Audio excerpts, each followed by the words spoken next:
শুভ সকাল বন্ধুরা, আশা করি তোমরা সবাই খুব ভালো আছো, সুস্থ আছো। তো আজকে অনেক দিন পরে মা হাসপাতাল থেকে বাড়ি আসছেন। তো এত আনন্দ হচ্ছে মনটার মধ্যে যে তোমাদের বলে বোঝাতে পারবো না।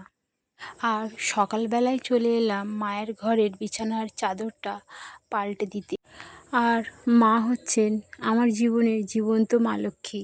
আর আমি বিয়ের পর যখন শ্বশুরবাড়িতে আসি তখন নিজের মা আর শাশুড়ি মায়ের মধ্যে কোনো তফাৎ আমি খুঁজে পাইনি।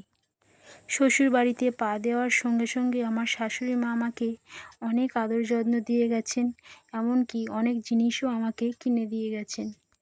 আর আমার শাশুড়ি মা যে জিনিসপত্রগুলো আমাকে কিনে দিতেন না, আমি সেগুলো খুব যত্ন করে রেখে দিতাম। আর আমার নিজের মা, সে তো সবটুকু উজাড় করে আমাকে দিয়ে গেছেন। তো ঈশ্বরের অনেক কৃপা যে আমি জীবনে দুটোই ভালো মা পেয়েছি। আর ঈশ্বরের কাছে প্রার্থনা করি আমার দুজন মা লক্ষ্মীই যেন ভালো থাকেন। আর এখন বিকাল 4:30 বাজে। তো মাই সবেমাত্র এলেন। তো মা এখন যাচ্ছেন বাথরুমের দিকে। তো মা এখন পরিষ্কার পরিচ্ছন্ন হবেন। আর মাকে দেখে আমাদের সবার মনে আনন্দের সীমা নেই। সত্যি খুব খুব আনন্দ হচ্ছে, এত আনন্দ হচ্ছে যে বলে বোঝানো যাবে না। আর মা দুর্গা আসছেন বাপের বাড়ি। তো বাপের বাড়ি আসার আগেই আমার মা ঘরে চলে এলো। তো সত্যিই আমি খুব খুশি।